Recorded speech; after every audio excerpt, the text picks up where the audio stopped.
Hello everyone, it's Sylvia from Fedlight Tarot. Welcome to my channel. So I'm filming this today from my hotel room in Kuala Lumpur, and it's kind of an impromptu VR to Rochelle from the Amethyst Ascension, one of her most recent videos that I actually really enjoyed. And so it's pouring rain outside, and I'm trying to, make do with whatever available or not available light I have in order to film this video. So Rochelle's video is about, it's basically an invitation to, the tarot tube community to join into the conversation of what is to be considered a real tarot reader. And I do real with the air quotes because I feel that there's going to be a lot of an animated discussion around this tag. So I'm very grateful to Rochelle that she actually put it out there for the tarot tube community to express what they actually think about it. And what she's done, she was showing the Bone, Stone and Earth / Tarot while discussing all of the prompts she created for this tag. I have a few tarot decks that I wanted to show you anyway these days. That really remind me of, let's say, Malaysia. And so what we're going to do, we're going to have a look at these ones while I go through the prompts, and we're going to talk about what I consider the true tarot reader responding to the prompts Rochelle has talked about in her video. So let's have a look. But let's start with a pairing. So if you watch my channel, you know that I just love pairing up tarot decks and oracle decks and Lenormand and other decks.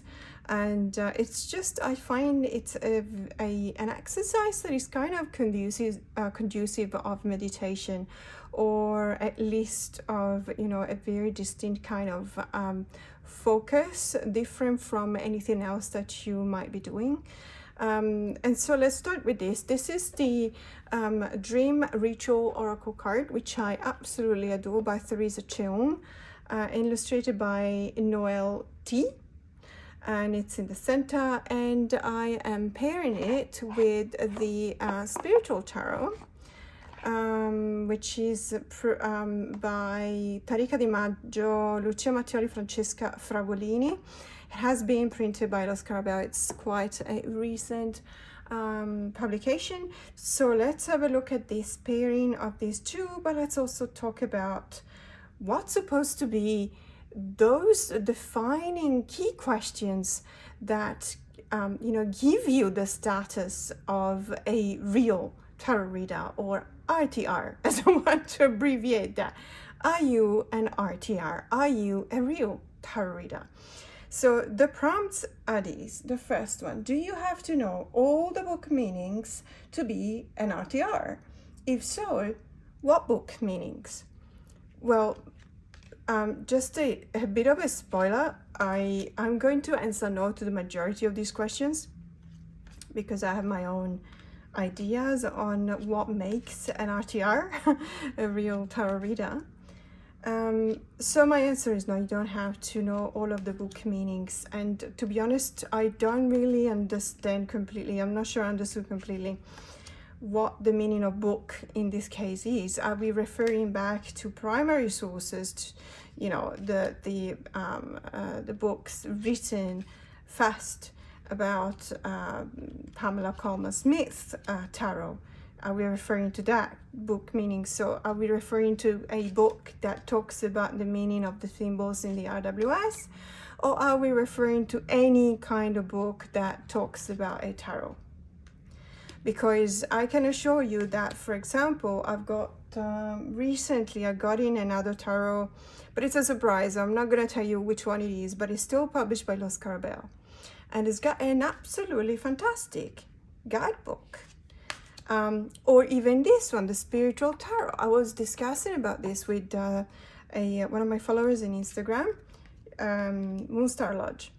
And she was saying, I don't actually really vibe with the artwork in the spiritual tarot, but the Suit of Swords is so very particular in the meanings that, you know, I like to have this tarot deck just for that, because it's got some very interesting take on the Suit of Swords. And therefore, do I think that you need to know the meanings of the Suit of Sword, for example, in this specific case, in the spiritual tarot, to be an RTR? No, I don't think so. Does it help? 1000%. 1000%. And if you know me, if you watch my channel, you'll know that I always recommend to read the books. Just read them. They're there for a reason. They haven't just published them because they had some spare pages, you know. And it's also because you want to know what the author's intentions behind the choice of a certain symbol were. I mean, it might be what we already know, of course, and 99% will be, but there might be some incredibly enlightening words in a guidebook. And I get quite upset with, in specific in the tarot community, there's a couple of really famous tarot readers that they just snub the guidebook, saying I don't need to read any guidebook because I've been reading for many years. Well, I've been reading for over 35 years. I'm not ashamed to say that sometimes I actually always read the guidebooks because I just like it. I like doing it. Do I need it? Oh, sometimes I do. Not because I don't know the meaning of the cards. I may know the RWS meaning of the cards, but sometimes I may not know what the intention of the creator was behind the card. So I honestly, you will see that there's a pattern to my answers to these prompts. I'm a very open and honest tarot practitioner. I do have my core beliefs, of course, but I'm also very open to accept that others can be different from me and they can be still right. So, I don't know, do I need to know all the book meanings? No. Does it help? Absolutely yes. So that was the first prompt, and I'm just gonna try and read the other ones a bit quicker because otherwise we're gonna stay here forever. So the prompt number 2, can you be an intuitive person who uses the tarot cards and be considered a real tarot reader? Yes, absolutely, you can be intuitive. Yeah, there's no reason why you're an intuitive person and you are not a tarot reader. There's no books that says if you're intuitive, you're not a tarot reader. No, you can still look at the cards and feel some kind of a meaning coming to you by way of intuition, and by all means, let's hear it. Absolutely, fantastic. The prompt, do you have to be reading for others to be a real tarot reader? No. I know a lot of people that, as a matter of fact, they are fantastic tarot readers. They use tarot for personal growth, and therefore they don't read for others, but they are still tarot readers. They are reading tarot. They are real tarot readers, simply because, in my opinion, a real tarot reader does not equal professional tarot reader. So that answers the next two prompts as well. Do you have to be a professional reader to be considered a real tarot reader? So in the case of, Rochelle was saying, a professional is when there is an exchange of money. So you read for someone and that person either pays you in cash or whatever, or it can be a gift or something.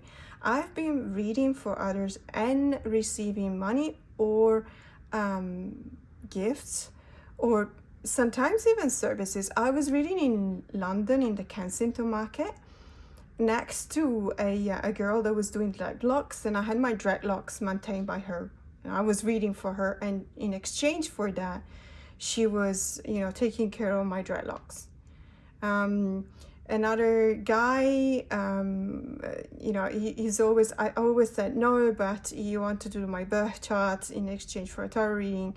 So there's many ways in which you can still be a professional tarot reader and obviously read in exchange for something.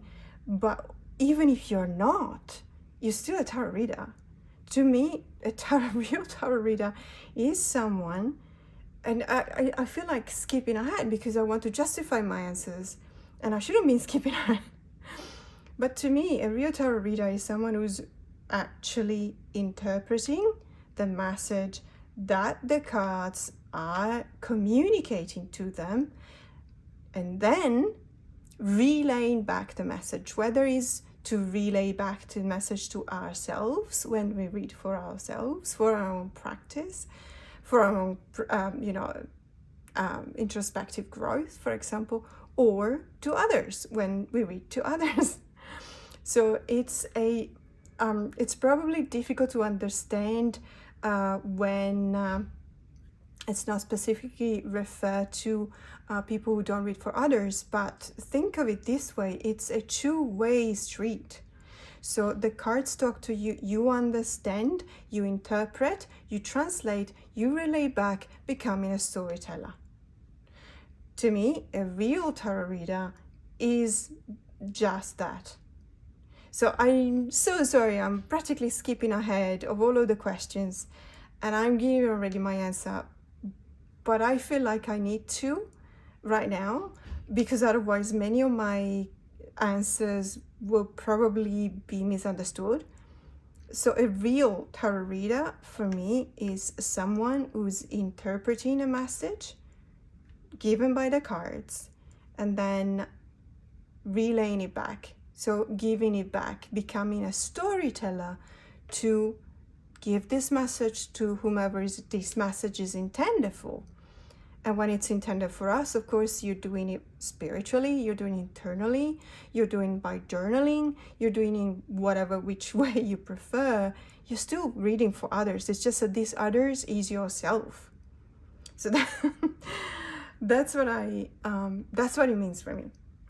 So sorry for the spoiler because I basically jumped ahead. But these two decks, by the way, how cool are they together? I absolutely love them. So just to show you this deck, oh, my focus is gone. Okay. So just to show you, this deck is absolutely superb. I love it because the prevalent colors are my favorite shades of blue and green and teal. It's called Dream Ritual Oracle cards, but I actually use it as a normal oracle. So we skip to number 5. Do you need to have a certification to be a real tarot reader? If so, who determines if you're certified? Please be careful, because nowadays in the world there will be just anyone who will give you a certificate for just about anything when you pay for it. And I'm not even kidding. So be careful with these certifications because honestly, there's a lot of scammers out there. They will say, well, yeah, we'll certify you. Certify me? Who's certifying me? What's the authority on that? Who are you? I don't believe in that. Sorry. Certifications have been born for a reason, because they needed to justify a certain system of payment. Okay, so certificates are there to justify the bureaucracy behind giving out a certification. I know that this view is probably not shared by many, but I am very, I don't like someone who, they rely so much on their certificate that they can do whatever they want. Oh, no, I'm certified, so I must be good, or I must be doing something, or no. Do you have experience? Yes, then we can talk about it. You can be certified by the Tarot Guild of whomever country, whatever country, and have been reading for 3 weeks. Okay, so no, sorry. Are you a tarot reader? If you are a real tarot reader, if you're certified but you are extremely inexperienced, you make mistakes, you're actually mocking, because there's a lot. Just go on TikTok. I'm not even kidding. Just go on TikTok and you'll see squads of so-called real tarot readers with certificates that will absolutely butcher the art of storytelling and tarot reading. So you have a certificate, good for you. How much did you pay for that? But in any case, of course, there's also legitimate association. I'm not discrediting that by any means. But the question is, do I need a certificate? No, my answer is you don't need a certificate. So this was the Dream Ritual Oracle cards. Let's have a look again, because we've got time, at the Spiritual Tarot. Sorry, it's everything is very precarious, and I know that I have light coming in from every way, and this is very shiny. I'll do my best. So next prompt, do you need to know the Golden Dawn symbolism or astrology or Kabalistic tree to be an RTR? Do you need to know it to be an RTR? No. Does it help? Yeah, sorry, but in that case my answer is no, but. Okay. No, but as I said before, been reading for over 35 years. I'm still studying. I still feel like I need to, oh, there's something else I need to know. Oh, there's something else that I need to, maybe get a deeper understanding on. References that I want to change my mind about. There's someone who's been writing a very interesting book and I want to study that. So if I may change, sorry Rochelle if you're watching this, I'm just going to slightly change your question. Instead of do you need to know the Golden Dawn symbolism or the other systems, my question would be, do you need to study, to still be studying, or do you still study in your reading life, in your reading lifespan as a tarot reader, to be a real tarot reader? In that case, my answer will still be yes. I feel, in my case, that I will never be a 100% complete tarot reader, because that will be reflecting on being 100% a human being for me. So when I'll be 100%, then I'll be myself, the person that I am meant to be, and I'll be doing the things that I am meant to be doing. Then in that case, I will feel like I am 100% done with studying tarot. And we already know that that's never gonna happen, because we're always evolving. Oh, that's the way I see it. And it might be completely unpopular, and I'm sorry about that. If it is unpopular, apologies. But that's what I believe in. So yes, I will always study, always. But do I need it to be an RTR? Do I need to know the symbols? Not really. It's also because, okay, if you say yes, then you're gonna say which one? The Golden Dawn? Well, yes, maybe, but maybe not. Okay, so what, astrology? Yeah, that will be helpful, but not necessarily. Okay, so Kabbalah? Well, perhaps. I mean, which one? There's a lot of systems. Okay, RWS?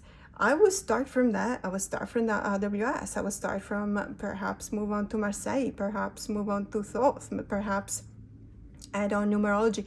In my case, numerology comes before astrology. That's simply because numerology, to me, has more relevance in my practice, my own practice. But that doesn't mean that I think that that's, the golden rule. Absolutely not. So this was the Spiritual Tarot. Now we're going to have a look at these two decks together. So the Osho Zen Tarot, the Pocket Edition, which I adore, and the Alana Fairchild's Kali Oracle, also the Pocket Edition. I haven't been using these two together yet, but I have a feeling that they may go well together, and at least I hope so, because I have other pairings to show you, but I needed to prepare them and I did not. So as you can tell, I'm very shanti. Shanti means peace in Sanskrit. I'm very shanti. And the reason is that there's no point in being anxious all the time, is there? So it is what it is. We've had a few trouble. There's been a bit of trouble lately, but a couple of mornings ago, and I'll talk about it because I want to do a video on it. A couple of mornings ago, I woke up and I realized to myself that I was counting the bad things rather than counting the good things. So I was counting my issues, the sad things, rather than my blessings. And I scoffed at myself and I said, sorry, but do you really expect to be happy today? You started the day by enumerating, literally counting one by one the issues that you're starting the day with. Okay, so do you really expect that you're going to have a good day after that? Because if you do, you're an idiot. And I'm talking to myself. Yes, I'm telling myself that I'm an idiot. Because it's true that I suffer from anxiety. If you watch my channel, you will know. But there are ways to at least feel a little bit better, and I'm just not doing it. I'm not even trying. So I'm traveling with my best friend, which is my husband. I am visiting wonderful places, and yes, of course, life goes on. Back in Sydney, life goes on. There might be trouble, there might be stuff that I have to arrange, that I have to solve, there might be this and that and so on and so forth. It doesn't matter. I need to enjoy whatever I have in front of me each and every day, because otherwise the rest of the year that I spend in anticipation of going on holiday or going to travel will have been for nothing. All the sacrifices, the financial sacrifices that I made. My husband and I literally work to travel. We work for 10 months a year, and then we accumulate as much as we need, and then we go away. So all of those sacrifices are going to be, and the enjoyment that I could have, I'm going to be quashed because I'm not enjoying that. Because in the morning I wake up and the first thing I do is I check my emails, and of course if you check your emails you're going to see trouble. So from now on, and I will do a video about that, I will actually try something else, and it's a surprise because I want to do a video about it. But let's have a look at this combo. It's actually quite nice. And by the way, not for nothing, but I was talking about this, and look at this card. Of course I got the suppression card. I'm talking about the anxiety and having a look at your emails the first thing in the morning and being weighted down by all of the issues, and the card of suppressions comes by. So anyway, what was I saying? Oh yeah, of course, sorry. And the camera keeps on shaking because it's a very make do last moment kind of a setup. The next question: do you have to know the history of tarot? If so, what history? I think that this question was answered already when I was looking into, do you need to know all the systems? Look, I still firmly believe that I will always be studying tarot, but I don't necessarily think that I cannot consider myself an RTR, a real tarot reader, if I do not, let's say, know the history of tarot. I personally know the history of tarot simply because I read and I study so much. I know wonderful tarot readers. As a matter of fact, if you watch my video from northern Thailand, Tarot on Tour Northern Thailand, I talk about the fact that and also the one from Bangkok, I talk about the fact that actually in Southeast Asia, the traditions do not call tarot cards tarot, they call them gypsy cards, because they actually believe that tarot cards were created, or the tarot system was created by gypsies. And by gypsies, I know that gypsies is not the correct word. I'm just saying what they call the cards. So they are literally called gypsy cards. Gypsy in this case is referred back to the Romani.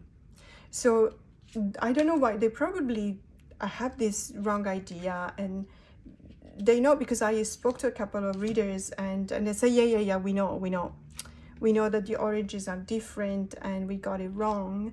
It's just that it's something that, you know, came into use, and then they just don't want to revert back to call them tarot, simply because you will literally, and I had that experimented that upon myself by going around and asking people, are you interested in a tarot reading? And they were looking at me like, a what reading? So if you call it a gypsy card, they will understand you. So no, there's fantastic tarot readers here in Southeast Asia. They don't know the history of tarot, and the proof is that they still call it gypsy cards. So that's a no to me. Does having a smaller or larger collection determine if you are a better or worse or real tarot reader? Absolutely not.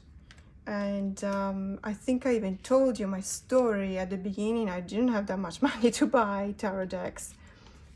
I was 14 years old, and my boyfriend at the time gifted me a tarot deck, and he just he was very kind to me, because I literally went to the shop and said, I want this one. And it was the most expensive one, but it was kind, and it was, you know, he had more money than me, clearly. And so he gifted me that, and after that, I didn't have money to buy any tarot decks for years. So no, the size of your collection does not determine if you are good, a bad, a medium, or a real tarot reader at all. Do you have to read reversals to be a real tarot reader?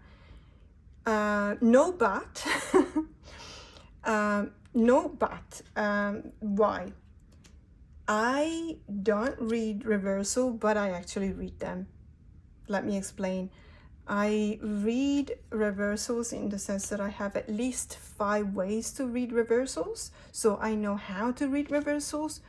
But when it's a complex tarot spread, the positions of the layout already tell me if I need to read that card as, you know, as reversed or upright. So do I need to read reversals? I don't need to read reversals. However, you do need to know how to read reversals. And again, it might be very unpopular. This is just the way I see it. I really do believe that you need to know how to read it. Whether you do read reversals after knowing how to do that, it's up to you. I have 5 different ways of reading reversals. I may actually do a video on that, because I think that people think it's just the opposite of the card. That's one of the ways, probably the least correct one in some cases. Depends on the card. Anyway, do I need to read reversals? Do you have to read reversals? It's a tricky question, Rochelle. I think you need to know how to read them, but you don't necessarily have to read them. Does that answer your question? Do you have to use certain techniques or customs to be considered an RTR? No. It's also because it's very personal. Whatever floats your boat, you know, whatever is conducive of introspection to you is fine. Be respectful though, because honestly, again, my invitation is to go to TikTok and have a laugh, but also, you know, every time that I go on TikTok, in some cases, I literally end up with like my stomach is in pain, because I see some tarot reader they may be even certified. So I see some tarot readers, some real tarot readers that are so disrespectful. They are so disrespectful. I'm not gonna explain what I've seen, because even talking about one particular person, I'm not gonna explain what she is, because I have a certain standard in my channel, but it was incredibly vulgar, okay? Incredibly vulgar.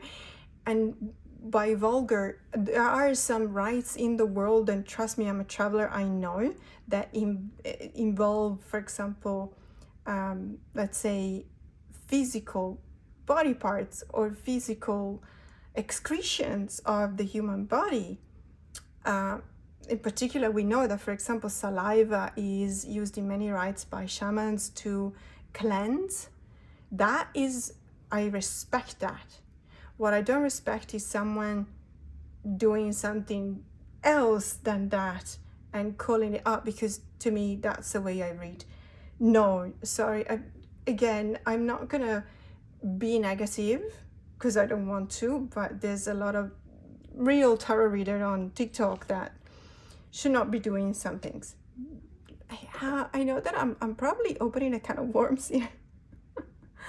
If you understand what I mean, please don't judge me. If you understand, if you ever go to TikTok and see someone doing something very questionable, you'll understand what I mean. I'm talking about really questionable things here. Do you need to read it in a certain way to be considered an RTR? So do you need to be a psychic or to have a guide, spirit guide? No, again, whatever works for you. Can you refer to your guidebook and still be an RTR? Well, absolutely. I mean, we talked about it earlier. I love reading guidebooks. I'm not ashamed of that. It doesn't mean that I don't know the meaning. In an oracle deck, sometimes I don't know the meaning. I don't memorize all of my oracle decks. I need to go to the guidebook, but it's also beautiful. And to be honest, it's also a sign of respect. It is respectful to the creator to actually have a look at least at what they intended with this card. Therefore, I think you still refer to your guidebook and still be a tarot reader. Is reading with oracles or normal, etc., keepers, etc., still considered and still be considered an RTR? Well, absolutely, because if you know, one of my favorite practices when referring back to tarot is to actually pair up, as I'm doing right now, tarot and oracle decks, but also lately I've been really into Lenormand, for example. I'm actually creating my own divination system, which is based on, if you read the trilogy by Philip Pullman, his Dark Materials is very similar, not copy pasted, because that would be plagiarism, and also because that doesn't really inspire me, but is similar to the alethiometer. So, you know, for each and every card, for example, if you can have, I don't know, a skull, you can have 3 keywords, and they correspond to the 3 different levels of meanings. And the deeper you go, the broader a vision you achieve out of one single card. But in any case, mine is do you need to read a certain way? Is reading with Oracle and Norman or other systems still considered an RTR? Yeah, absolutely. You can read whatever you want. You know what? I can read bones. I can read bones. Okay, I don't know. I just can. I've seen in a Garifuna village in the Caribbean, I've seen a lady reading cowrie shells. Okay, so is she not an RTR? Is she not a real reader? Well, she's not reading tarot. Okay, fair enough. But if she were reading tarot and cowrie shells, she'll still be a real reader. That's what I mean. And then last but not least, and unfortunately I have been spoiling it for you because I have been answering this question before, the last prompt by Rachel's video is, what denotes an RTR, a real tarot reader, to you? I think we talked about it, so I'm not going to expand even more on that concept. But as I said before, the key to that is this. You receive a message, okay? Anyone can shuffle, I think, of course. Anyone can shuffle a deck. Anyone can put down some cards. Anyone can pretend to be in the zone. To be an RTR, you need to listen to the cards. You need to listen because they will talk to you. And it's such a pity if you don't listen. So please listen to what the cards have to tell you. And then understand it. And then relay it back. Become a storyteller. and relay back the message. Make it so that the other person, even if the other person is you, understand what the message is. So listen, understand, and then speak. Do your storytelling. Tell the story. So thank you so much, Rochelle, for this video, because I really felt like there was a need for this kind of discussions out there, and I enjoyed it very, very much. So it was a lovely video to film. It was a lovely VR. I hope there'll be more joining you. So I'm looking forward to see this tag in the tarot community. I'm still traveling, so Wi-Fi has been all over the place in Sri Lanka. Has been very difficult, so I've been away. I have not been uploading videos because I just did not have the possibility to do it, and I'm slowly catching up. So I don't know when this one is going to be posted. In any case, please don't just wait for me. I'll be there. I'll catch up. If you like this video, don't forget to, push the like button and subscribe if you haven't already. It really does mean the world to me. Thank you so, so much for being with me, even when I'm away, when I'm not home, when I'm just this voice and these hands and these nails. By the way, look at these are fake nails. First time in my life that I'm actually using the clip-ons, the stick, the glue-on. And thank you so much for all your support. You're just absolutely lovely. So more to come. Have a great day.